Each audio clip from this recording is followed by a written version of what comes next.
بسم اللہ الرحمن الرحیم وَلَقَدْ يَسَّرْنَا الْقُرْآنَ لِلذِّكْرِ فَهَلْ مِن مُدَّكِرٍ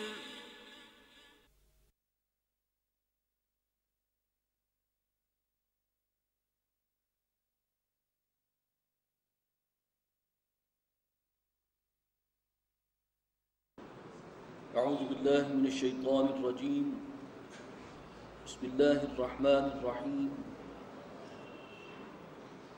الف لام میم اللہ لا الہ الا هو الحی القیوم نزل عليك الكتاب بالحق مصدقا لما بين يديه وأنزل التوراة والإنجيل من قبل هدى للناس وأنزل الفرقان إن الذين كفروا بآيات الله لهم عذاب شديد والله عزيز ذو انتقام صدق الله العظيم رب اشرح لي صدري ويسر لي امري واحلل عقدة من لساني يفقهوا قولي۔ ہم اللہ کے نام سے سورہ آل عمران کا آغاز کرتے ہیں اور اس کا آغاز بھی الف لام میم کے حروف مقطعات سے ہوا ہے۔ یہ حروف مقطعات ان کے بارے میں عرض کر چکا ہوں کہ ان کا حتمی علم اللہ اور اس کے رسول کے سوا کسی کو نہیں۔ الف لام میم اللہ لا الہ الا ہو، اللہ وہ معبود برحق ہے جس کے سوا کوئی معبود نہیں۔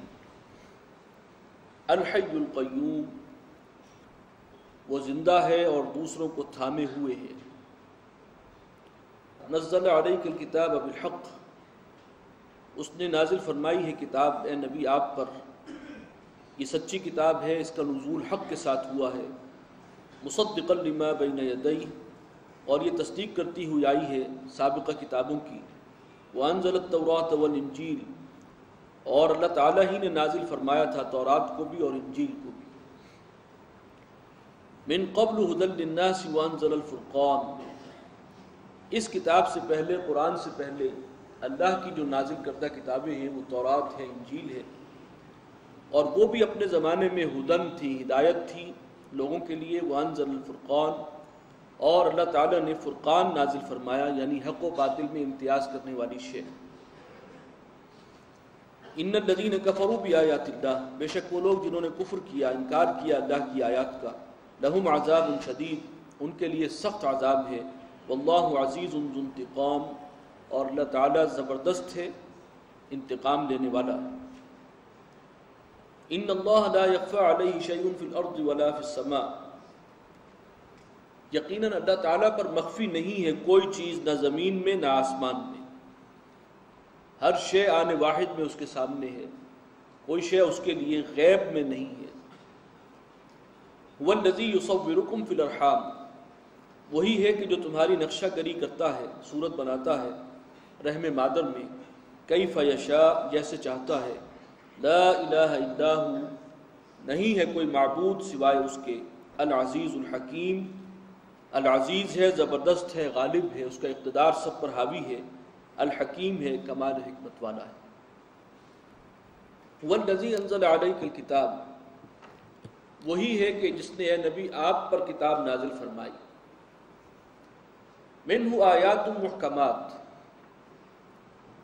اور اس کتاب میں وہ آیات بھی ہیں کہ جو محکم ہیں۔ ہن ام الکتاب، اور وہی ہیں اصل کتاب، کتاب کی جڑ بنیاد وہی آیات ہیں۔ قرآن مجید میں کچھ آیات محکمات ہیں، کچھ متشابہات ہیں۔ محکم آیت وہ ہے کہ جس کا مضمون، جس کا مفہوم، جس کا مدلول بالکل واضح ہے، جس میں ایک سے زائد معنی کا احتمال نہیں ہے، جو اپنے مفہوم کو بالکل واضح طور پر بیان کر رہی ہے۔ اور یہ اصل ہے، کتاب کی اصل یہ ہے، لیکن کچھ آیات متشابہات بھی ہیں۔ ابھی جو ہم نے سورہ الف لام میم آغاز جو پڑھا ہے حروف مقطعات سے، پہلی آیت الف لام میم پر مشتمل ہے، اس کے حتمی معنی ہمیں معلوم نہیں، اسی طریقے سے جنت اور دوزخ کے احوال جو ہیں ان میں تشبیہات اور استعارے استعمال ہوئے ہیں۔ بہت سی اور بھی چیزیں ہیں جن کے بیان میں قرآن مجید تمثیل یا کسی مثال کا سہارا لیتا ہے یا ہمیں سمجھانے کے لیے مثال بیان کی جاتی ہے، تو وہ سب چیزیں جو ہیں وہ بات کو قریب تک پہنچانے کے لیے ہیں۔ ان میں اصل الفاظ جو ہیں ان کے اندر کھود کرید کرنا اور اس کو بنیاد بنانا، اس کی بجائے ان آیات کو سمجھا جائے گا محکمات کی روشنی میں۔ چنانچہ اس صورت میں چونکہ اس کے شان نزول میں یہ بھی ہے ابتدائی آیات کے کہ حضور صلی اللہ علیہ وسلم کے پاس عیسائیوں کا ایک وفد آیا تھا نجران سے، اور اس نے بڑی بحث کی تھی حضور صلی اللہ علیہ وسلم سے، خاص طور پر حضرت مسیح علیہ السلام کے معاملے میں، کہ قرآن مجید نے بھی ان کو کلمۃ اللہ اور روح اللہ قرار دیا ہے، وروح من، کہ مسیح جو ہے عیسیٰ ابن مریم وہ اللہ کا کلمہ ہے اور ایک روح ہے جو اللہ کی طرف سے ہے۔ اب اس کے اندر معلوم ہوتا ہے کہ یہ الوہیت جو ہے اس کا کوئی ایلیمنٹ موجود ہے۔ اب یہ الفاظ جو ہیں اس کے اندر بہت سے معنی ہو سکتے ہیں، اس کا حتمی مفہوم کیا ہے، لیکن حضرت مسیح کے بارے میں کئی جگہوں پر فرمایا کہ ان ہوا الا عبد، وہ ہمارے بندے تھے۔ وہ خود کہتے ہیں کہ اللہ میرا بھی رب ہے، تمہارا بھی رب ہے۔